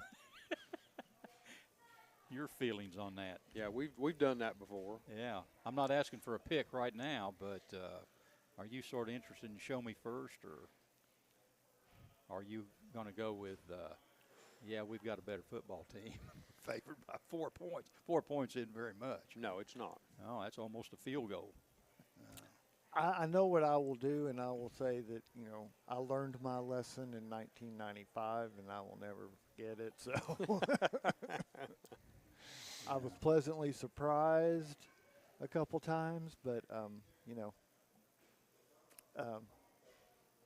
Tennessee's not the team they were in the 90s. Yeah. Absolutely not. Yeah. Hey, Florida fired Coach Billy Napier, halfway through the season, and that's Not even and there halfway, for, I think. And there I think for a maybe while, we were 5. getting one coach firing a week Yeah. across the country. But Seriously. if you look at those schools, having fired their coaches halfway through the season, it hasn't fared very well for them. No. You know, Penn State and Florida and all those schools, they just haven't been able to turn anything around with interim coaches there. LSU. Yeah. So Arkansas. Yeah. Yeah, Arkansas. What effect do you think that's had on Florida's record at 3-7? It hasn't helped, and I don't think there's a program out there that made that that had the decision made or had it made for them to part ways with their coach at this point that has benefited from it. You could argue maybe Arkansas is playing better than they were, but nobody's won more games or pulled an upset or done anything record-wise that would lead you to think that going ahead and pulling the trigger mid-season was a great idea. If anything, it started that carousel turning. I mean, you've already got Franklin signing to coach a team next year. Well, And season's not over. season's not over. Yeah. Theoretically, he could actually take over and start coaching that team before the end of this season. He could. That's not a good thing. That's not how this. No. That's not a That's recipe. not how it's supposed It's to work. really not fair to the players either. I mean, you know, No, there it they isn't. are. You take Virginia Tech, they're still playing their year, and then, you know, all the hype's off of them, and it's all on Franklin. I mean, there's a Remember? reason you don't put the kitchen next to the manure pile. You know, and especially with an open window. This is just a recipe for things to go horribly, horribly wrong, and a lot of people to get sick about it. We haven't mentioned this morning, but if you'll go back to the start of the year, we were looking at all these teams in the conference's schedules. Yeah, And we did mention that Florida had probably the toughest schedule in the Southeastern Conference. I mean, week in and week out, they've hardly been able to breathe with who they've been to play. And surprisingly, those teams that are really strong, they've played the best. And the team that you would expect them to get was Kentucky, and they played their worst game, and it was a blowout. Well, it's what we said about several teams. They've shown the ability to play up and play with anybody, and to play down and lose to anybody. Exactly. Yeah. They play to their competition. Yeah. And that's, to me, that is a sign of where you have individual play rather than team play. Yeah. And I hadn't thought about that, but that's true. Yeah. Florida going into the game today, and you've got to say this for them. It's Donnie. It's pretty much, when you get right down to it, it's a moral victory for them, isn't it? I mean, if they win this football game, it's sort of a moral.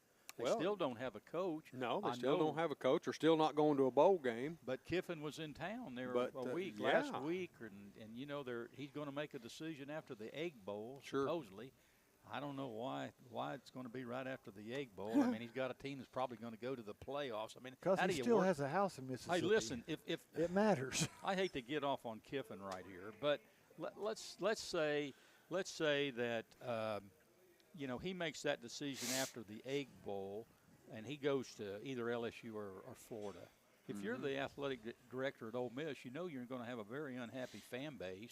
Sure you are. You're not going to be very happy there, and they've offered him, from what I understand, money that's very comparable to those other two schools. It's not obviously going to be about the money because they're putting the money out there on the table.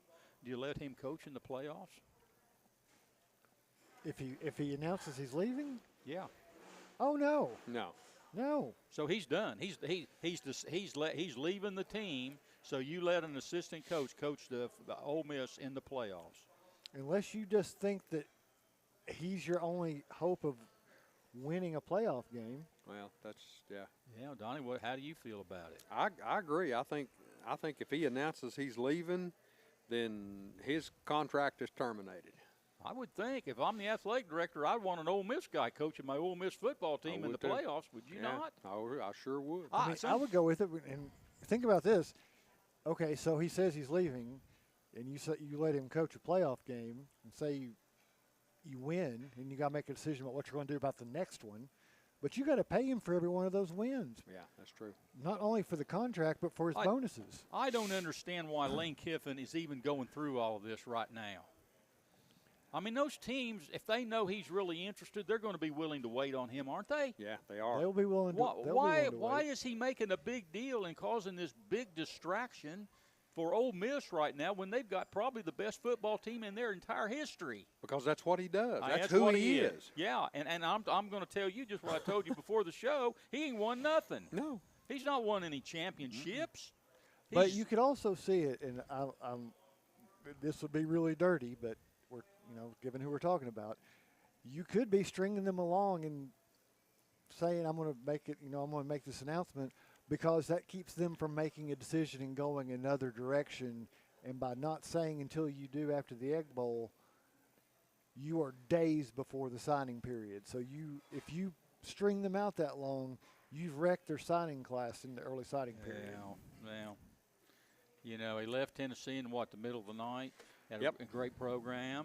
Didn't work out for him with the Oakland Raiders. He went out to Southern California and he got fired.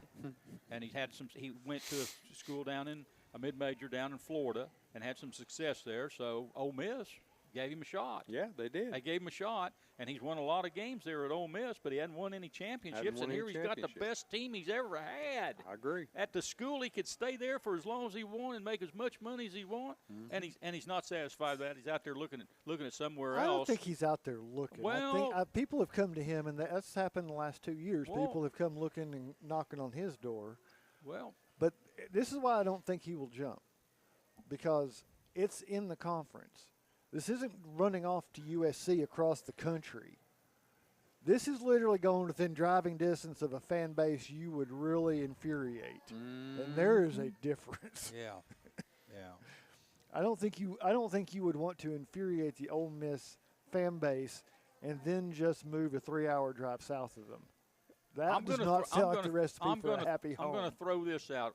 Ole Miss, it looks like they got Mississippi State left. Looks like they're going to go 11-1. But let's say you got a situation like you got the Big Ten, where you got 4 or 5 SEC teams that's right there where the conference has got to make a decision, and Lane Kiffin has decided to go somewhere else. Does the SEC say, well, coach is leaving, let's pick one of these other teams right here? Let's leave Ole Miss out of the scenario. Could you see that happening? I can see Well, it the happening. committee would have to do it with the eye test and the rankings. So. Yeah. The committee could do it. But we'll see. We'll see what happens. It's going to be happening here. Well, let's see. They play this weekend. The Egg Bowl's this weekend, Yeah, right? very soon. Yeah. Oh, it's a week from today, yeah. Yeah. It's Well, Thanksgiving. They could go in there. This is a Mississippi State team that can play well at times. They could go in there and, I don't think it's going to happen and get beat, and then that'll solve all the problems. Ole Miss will have 2 losses, and then it's going to be real marginal. But anyway, hey, it's time to turn the page, and time to turn the page. And when we return, it's the Boyd Sports Spotlight. You're listening to the GoTeez Sports page, and now stay tuned for the best in local sports. For over 90 years, Anderson Lumber Company in Alcoa has proudly served and supported our local communities. Locally owned, so the money made here stays here. Whether you're renovating a kitchen, bath, new floors, doors, or windows, Anderson Lumber is so much more than a lumber store and can take care of you from design to install. We welcome you to visit Anderson Lumber in Alcoa for all your home's needs, or shop over 67,000 items online at AndersonLumberCompany.com. Anderson Lumber since 1925. Aubrey's is known for real comfort, real food, real good. But remember, Aubrey's is also really into Blount County. Aubrey's Maryville has been a strong supporter of local schools and sports programs for more than 15 years. From baseball to football, dance teams, and marching bands, Aubrey's has helped schools and youth programs generate thousands of dollars. It's easy for us to do because it's the right thing to do. So the next time you're looking to choose a place to eat, we hope you'll choose Aubrey's. Real comfort, real food, real good. See what's on the menu at aubreysrestaurants.com. Welcome back to the Bluetick Tavern in downtown Maryville. This is Mike Edwards, and it's time for the Boyd's Sports Spotlight segment. Donnie Moore, we've been everywhere this morning. We have, haven't we? We've taken a sports journey. Yeah, yeah. We've just sat around the table and talked. Sports. That's what I like to do. That's what it's all about. So well, let's continue with with our sports headlines of the week, brought to you as always by Fast Signs. Derrick Henry. How long has it been since you've heard that name? Been a while. Yeah, it has, hasn't it? No, not really. Well, no. I mean, he's doing well this year. I keep up with how he's doing, Baltimore. He has a chance to do something amazing during the Ravens' Week 12 matchup with the New York Jets. Henry, who currently sits at number 15 all-time in career rushing yards, has an opportunity to pass 4 Hall of Famers in this game on the all-time list during Sunday's game. Those Hall of Famers are, and big names here, Marshall Faulk, Edgerrin James, Marcus Allen, and Jim Brown, arguably the best running back in NFL history. So, how many yards does he need? We know. I'm not sure. We'll have to look that one up. Earlier this season, Henry became only the 17th player to join the 12,000-yard club, which is especially notable as every member of that club is currently in the Pro Football Hall of Fame. Wow. So if you rush for 12,000 yards, you can pretty much count on being You got elected. an argument, don't you? You sure do. You got a shot at it. Yeah.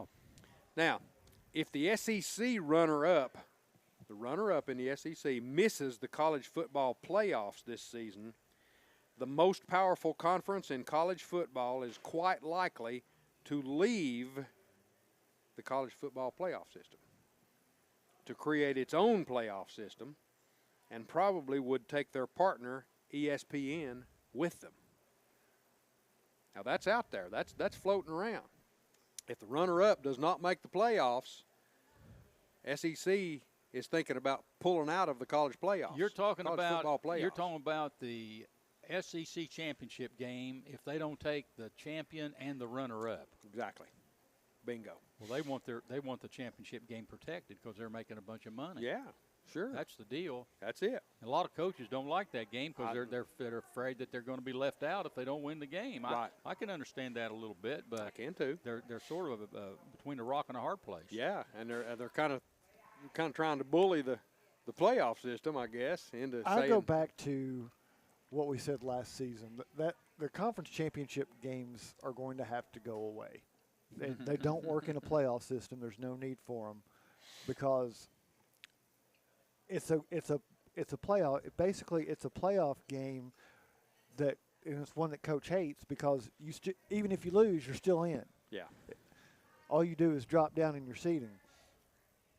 What they need to do to keep the conferences happy is say, okay, this is your conference determine who their champion is regular season wise, and that's very easy possible to do. You can do tiebreakers, whatever you need to do, but you drop down to what that projection is after Thanksgiving as to who your third or fourth teams are, and you make it a play-in game. You put the conference number 4 and number 5 teams playing each other. I can see that. And the winner gets in. Yeah. And you make it a play-in game for this bracket, and suddenly it has a lot more value than it does now, because the value for this thing, for the conference championship game, went away when they went to this system. Yeah. Getting a bye as we saw last year, does not do one thing for you. It may actually hurt you. That's not incentive enough to continue. Well, that. you should not be penalized for losing in the championship game when nobody else is playing. Exactly. Nobody else is playing, but you, like I was talking with Rick, if Michigan at 8-2 or 9-2, when they go into next week's game with Ohio State, you got a team there with 2 losses, and you got Indiana and Ohio State and Oregon with 1 loss.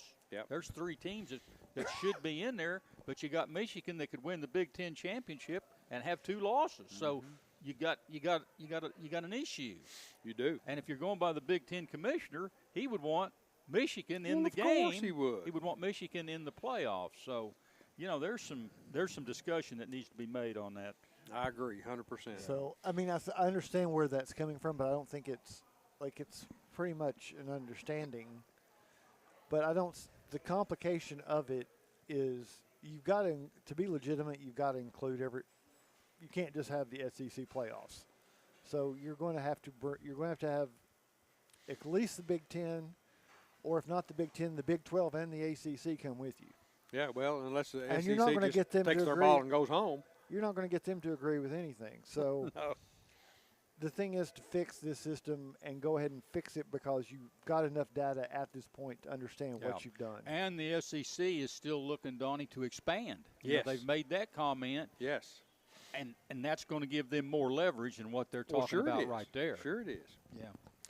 Well, let's look at a different professional sport direction right here. The WNBA's collective bargaining agreement expires in fewer than 10 days. And the players in the league are at a standoff.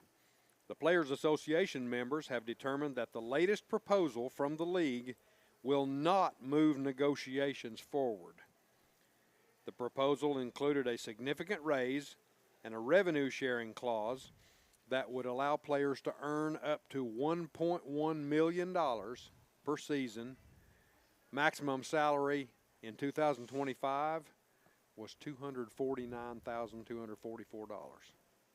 So that would be a significant jump, but the players said, we don't want this agreement. Yeah, well, what they're making now is a lot more than we get to teaching school. Oh, yeah, exactly. It is, but, I mean, I can see the players' perspective, but I think they're wanting to get the buy-in of the rewards from what has happened to the league from when it was the days it was struggling, and sure. you're saying the league's not struggling anymore. Well, it's not. They can do more. Thank you, Kate and Clark. Thank you, that's right. But at the same partly, time, not all, but Not all. partly. Yeah. at the same time, they're wanting some guarantees in there that protect them for some. And you know what? If you want the buy-in and revenue sharing, then you got to take that risk and say, you know what, we'll do the revenue sharing with no guarantee, because you know something else happens and nobody watches this thing next season and revenues go down. You know, the league, your guarantees will break the league. You'll kill your league by doing that. Exactly. Because you are not on. You're on better financial standing, but you're not to that point that you all. This isn't the NFL. No. You don't have that kind of standing and financial backing. Well, two more stars of Japanese baseball are set to join Major League Baseball. Infielder Kazuma Okamoto of the Yomiuri Giants and right-handed pitcher Kona Takahashi of the Saitama Seibo Lions. Both have been granted a 45-day window in which Major League teams will be able to negotiate with and sign them to a contract. The window opened at 5 p.m. yesterday. Okamoto, 29, is a 6-time NPB All-Star known for his power hitting. From 2018 to 2023, he hit at least 30 homers each season. Takahashi, 28, posted a 3.04 ERA in 148 innings last season for the Lions. Marcus, Donnie did a great job announcing those Japanese names. You know, he ought to go on the broadcast of the game. He ought to find him. He ought to find him a team. Huh? I love how you think he said them Wait, right. I don't know about you. I'd be struggling. I did say them right. I'd be struggling with those guys. I always say them right. Somebody check our Facebook feed. I bet we've got 14 posts about how you should have said those names by I now. always say them right. I don't ever question Donnie Moore on names. He got that down. But I will say, you know, we saw the influx, I think, mid-90s, early 2000s. It had already started, but we saw the real influx into MLB from the Americas. And now the walls are coming down for Asian players to come across the Pacific and play. And there was so many barriers there before, and I think those have come down. And baseball, like basketball, is becoming more of an international sport where some of your biggest stars are not going to be. Are we going to from be the US. are we going to be looking back way after my days here on this earth? Are we going to be looking back and singling out a player that broke the Oriental barrier? Huh? Could be. You know? Could be. Is that going to happen? Could that happen? I would I don't think know. so. I'm not sure exactly where you think the barrier is at this point, but I mean, I think. Well, I'll tell you you're what. gonna- When I was growing up, I don't think can't there's any remember way you hardly any players from the Oriental. I don't think there's any doubt that you're going Far to see East. Ohtani in the Hall of Fame. Yeah. He's going to be in Cooperstown with the career he's had already. Right. Yeah. So I don't think there's any barriers left as far as that goes. Well, there had to be some barriers because there were The barriers there will were, be there were no advertising. there were no Oriental players in the league for a long Yeah, like time. I said, those walls are gone. They've come down. The only Yeah. thing, Yeah. the only remaining wall is Well, a the wall is a barrier. They've come down, and the Is only that thing. right, Donnie? By definition, I is agree. a wall Yeah, a barrier? Like I said, wall they've is a come barrier. down. And the only thing left is the marketing value, and that's simply a language barrier. And that's something that too will come down. It will. Major You League wait- Baseball is returning to Dyersville, Iowa in 2026 for a Field of third Field of Dreams game. Yeah, okay. All Yeah, right. after a 3-year hiatus, Major League Baseball is returning to the revered ballpark with a televised game on August 13th. The 2021 Field of Dreams game was the most watched Major League Baseball regular season game in 16 years. How come they quit coming? Do they have bad corn crops or what? Maybe so. Not enough corn. Well, they drew well. It was exciting, exciting it was games a and great so game. forth. They I don't know built- why they've had a 3-year Yeah. hiatus. Yeah. Well, the ghosts coming out of the cornfield were on strike for higher pay. I understand. Former San Diego Padres left-handed pitcher Randy Jones, the 1976 National League Cy Young Award winner, has passed away at the age of 75. After 8 years with the Padres, Jones was traded to the New York Mets for the final 2 years of his playing career. So, there's a loss for us. The Women's Professional Baseball League will play its inaugural season in Springfield, Illinois. The league announced early this week the 4 teams in the league, only 4 so far, will play in the 5,200-seat Robin Roberts Stadium. Springfield was the site of the first game in which women were paid to play baseball in 1875. Bit of trivia there for you. On this day in sports, November 22nd, 1950, the Fort Wayne Pistons edged the Minneapolis Lakers 19-18, the lowest ever NBA score of 37 combined points. Wow. And Minneapolis became the Los Angeles Lakers. Yeah. And the Fort Wayne Pistons became the Detroit Pistons, Yeah. that's right. Was that an outdoor game by chance? I'm not sure where it was located, but that's just very few points. 1957, for the second time, Mickey Mantle wins the American League MVP award. 1959, the American Football League holds its first draft in Minneapolis, with the 8 clubs selecting their rosters for the 1960 season. Remember that? AFL, yeah. 1961, Reds outfielder Frank Robinson wins the National League MVP award. 1961 also, St. Louis Hawks Bob Pettit. Mike, I know you know that name. Played for LSU, yeah. Bob Pettit sets the NBA record. He hit 19 of 19 free throws. I think he shot his free throws underhanded. I bet he did. I think he did. I bet he did. Best I remember. 1965, Muhammad Ali scores a 12th round knockout of Floyd Patterson to retain his world heavyweight boxing title. I remember that. 1966, Heisman Trophy was won by Florida quarterback Steve Spurrier. Yeah, Tennessee guy. Who added fuel to the fire in the Florida versus Tennessee yeah. deal. Yeah, for a number of years. Yeah, he sure did. 1981, Darrell Waltrip wins the NASCAR Sprint Cup. 1986, 20-year-old Mike Tyson, 20 years old, becomes the youngest heavyweight champ in boxing history when he defeats Trevor Berbick in the second round. 20 years old, and he's a champ. 1986, Edmonton Oiler Wayne Gretzky becomes the 13th National Hockey Leaguer to score 500 goals. Goodness. 1991, New York Knicks pay Patrick Ewing a record 2-year extension of $18.8 million. Patrick Ewing, he was a good one. 1998, Jeff Gordon wins the NASCAR Sprint Cup.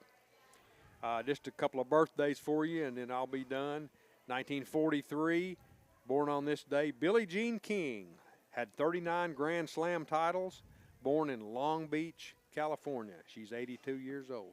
Yeah, beat Bobby Riggs. She sure did. 1950, happy birthday to the Bull, Greg Luzinski. Remember him? Left fielder, designated hitter, 4-time All-Star, World Series in 1980, National League RBI leader, 1975, played for Philly and the Chi Sox, born in Chicago. And his nickname was the Bull. Built like a bull. Yeah. 1967, Boris Becker, happy birthday. Wimbledon, 85, 86, 89 champs, born in Leenen, Germany, and he's 58 years old.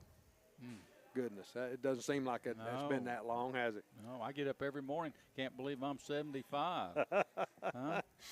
Yep, I'll be 70 in February. Yeah, well, so. you got some catching up I to do, yeah. I will never catch you, will I? That's all for this week's Sports Headlines, brought to you, as always, by Fast Signs. I'm Donnie Moore.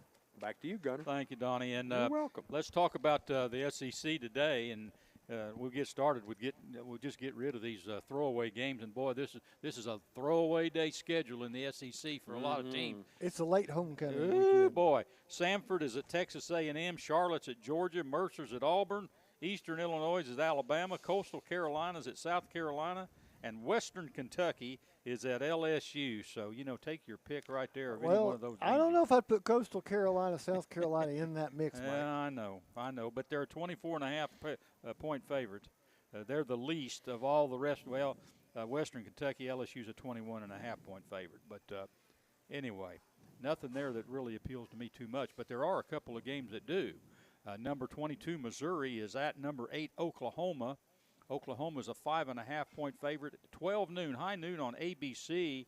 Donnie Moore, what a big game this is for the Sooners after beating. Huge. Hey, they beat Tennessee and Alabama back to back on the road. And you talk about tough schedules. Oklahoma has had a murderous schedule in the Southeastern Conference. They've had to play a really hard schedule.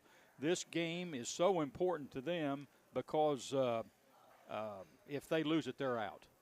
They're out of the playoff picture. But they've got Missouri today, and they got LSU, Donnie, at home next week. They got both their games at home. So if they win out and they're 10-2, then they can keep their hat in the playoff picture. So huge game there. Missouri, very talented team, but they've lost some tough games here late. Yes, so. they have. I just got a text from our buddy Charlie Paleo. He said that Randy Jones was a teammate of his in 81 and 82. All right. Thanks, Charlie, for that. I will take this in that noon game on ABC with Missouri and Oklahoma is, Oklahoma's got the 2 big wins. What is it you always say? Big game next game? That's right. Big game next That's right. game. I mean, Missouri's a good team, but they're a team that's got some losses and look deceptive. And the question that comes to my mind at this point is, how did this Oklahoma team lose to Texas? Yeah. I'm I don't mystified understand it. by I this. don't Yeah, understand well, that Mateer, as their well. quarterback, you remember he came back from an injury that game, and he really wasn't at full strength, if you'll remember. I know, but how did Texas even score on this defense? Yeah, I know Because it. They're tough on defense. There's no doubt Sure about they're, it. Texas is not an offensive juggernaut this year, and they scored. Didn't they score as much or more than Tennessee and Alabama did against that I defense? think so. I mean, that's just I think you're amazing right. to me. Yeah. Kentucky goes in to play Vanderbilt today in a traditional rivalry, and that game's at 3:30 on ESPN. And the Commodores, at number 14 in the country, are still trying to keep their playoff hopes alive. They're an 8.5-point favorite today. Marcus, I look for Vanderbilt to come out of this one, but Kentucky has won the last 2 weeks, and they do have a little momentum coming in to Nashville this week, and a little incentive because they can win this game and become bowl eligible. They're 5-5. That was my question: do they still have a chance Yes. for a bowl game? Yes. And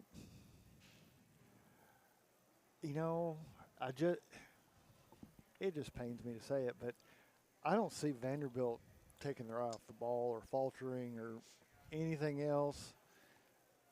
If anything, because of some of the polls and some of the betting apps out there that have put the baby boy Diego into the Heisman talk, Yeah.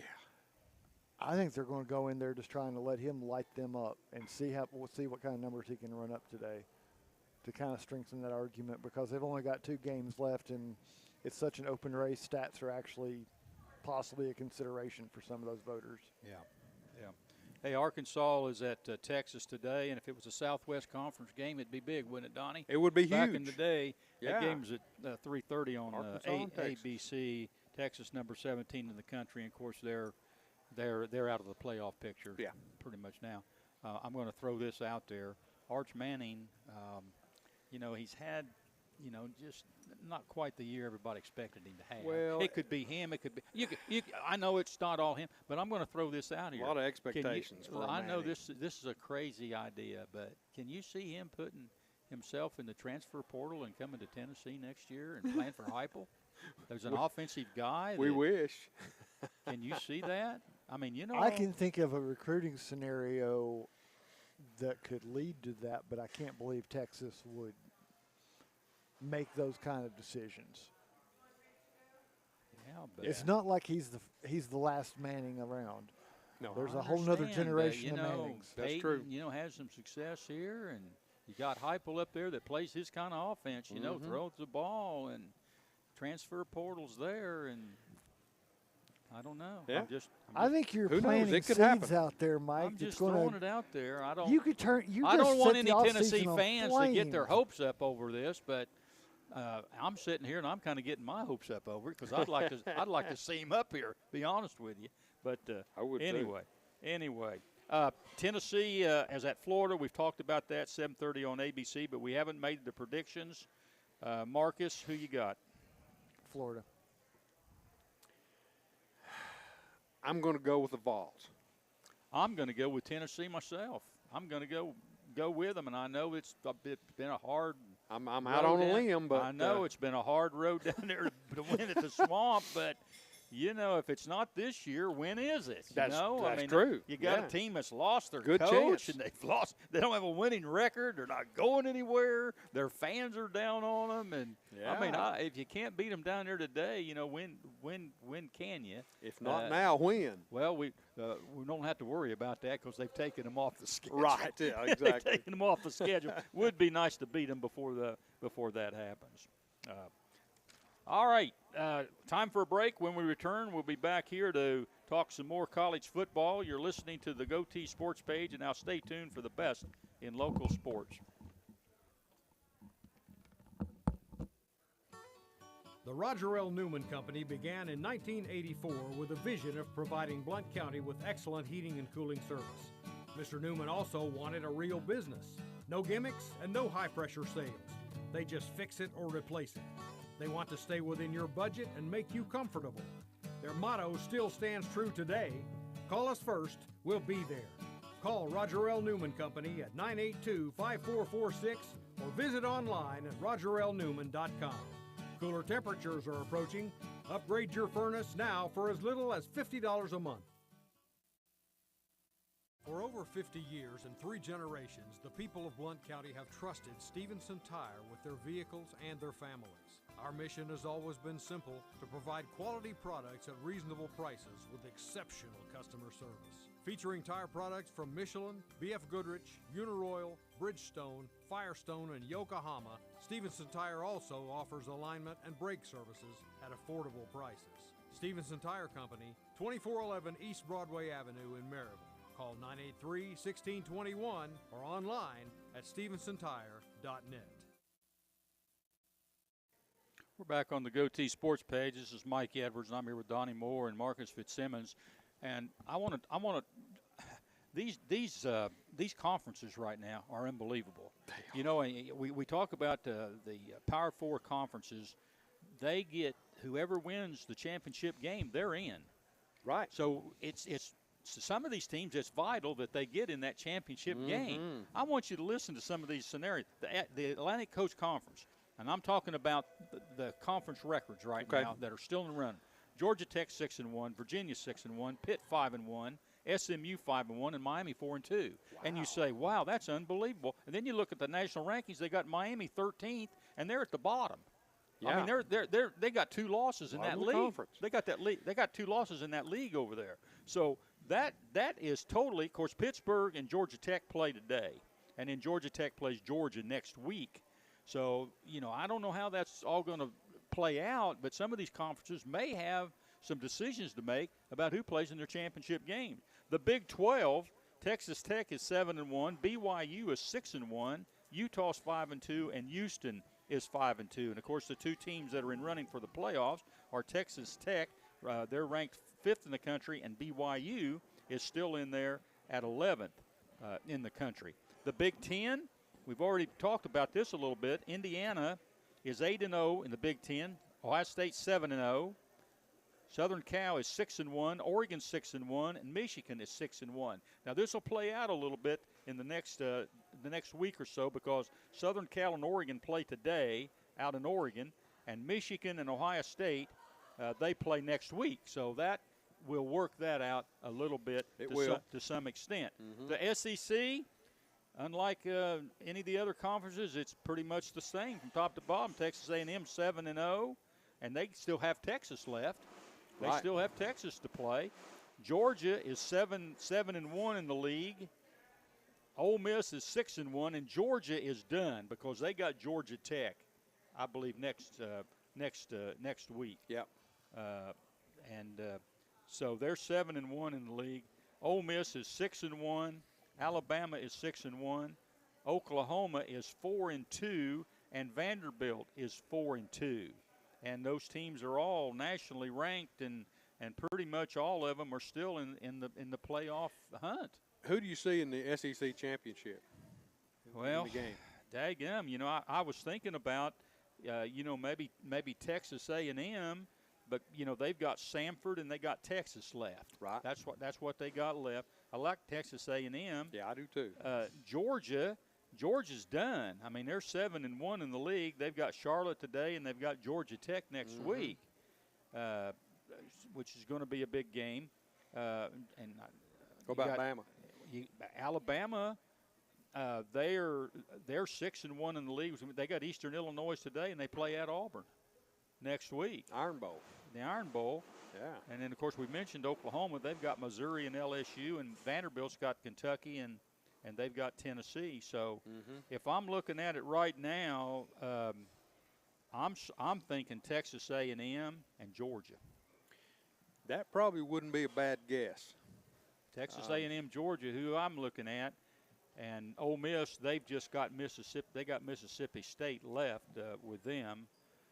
But, yeah, and then you've got Georgia. You know, if they put them in there, they've got the one loss.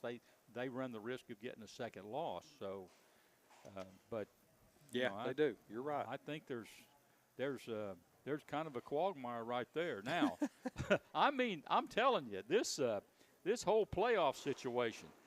Then you look at the other conferences. You know, you got one bid out there that goes to the Division 5 deal, or however they want to reg it. So the highest ranked team of all the other conferences. You got Navy in their conference, in the American Conference right now, they're 6-1, and Tulane is 5-1.